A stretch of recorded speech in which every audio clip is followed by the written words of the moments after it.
Obama, our president, won the Nobel Peace Prize. Well, that's how can he ignore the situation in Gaza? Yeah.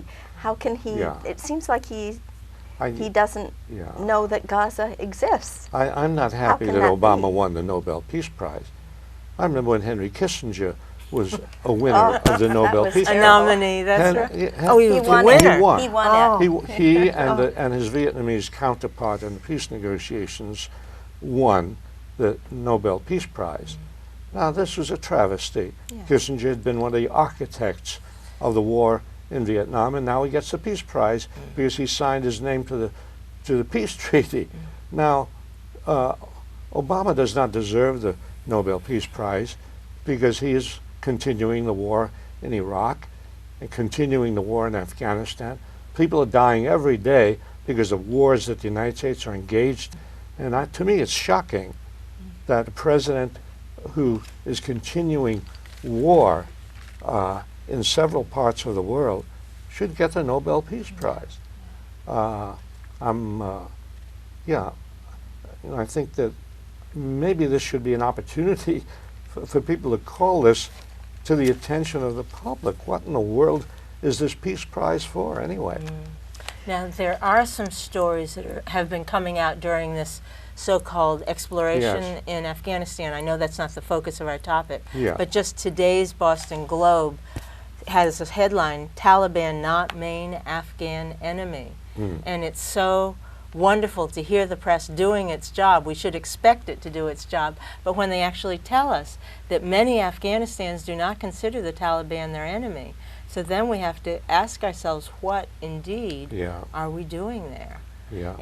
So I guess not to steer away again from the Middle East, because it's so easy to bring everything back to that vortex. Right, but we are talking about peace in the Middle East, and it all relates. And I do think that President Obama has done some very good things for peace.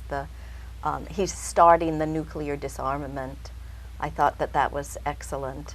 Well, and he has the idea of talking with people, and rather than, the war. So I do see that that he has done some good things for peace, even though I am shocked that he can ignore the situation in Gaza and Palestine and not speak out against that, and I'm shocked that he can continue the war in Afghanistan. Yeah. The Obama has given us tokens of peace. That is, he's given us words and rhetoric and promises, and yes, there are things that he has done which have little glimmers of possibility. Like he says, we must talk to Iran.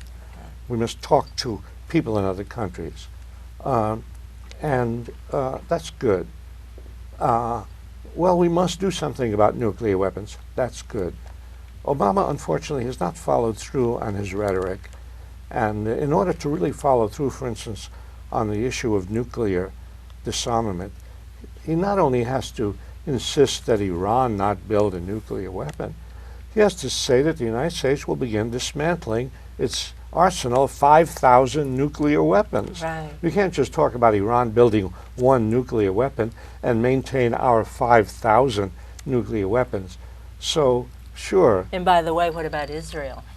Israel has maybe 300, but armed we don't talk about nuclear that. weapons. No, I know it's hard to be critical of Obama because we're so relieved to be rid of Bush. But Obama needs not, at this point, he needs not plaudits. He needs not prizes. No. He needs a very sharp, friendly, but very vigorous criticism for his policies. I agree.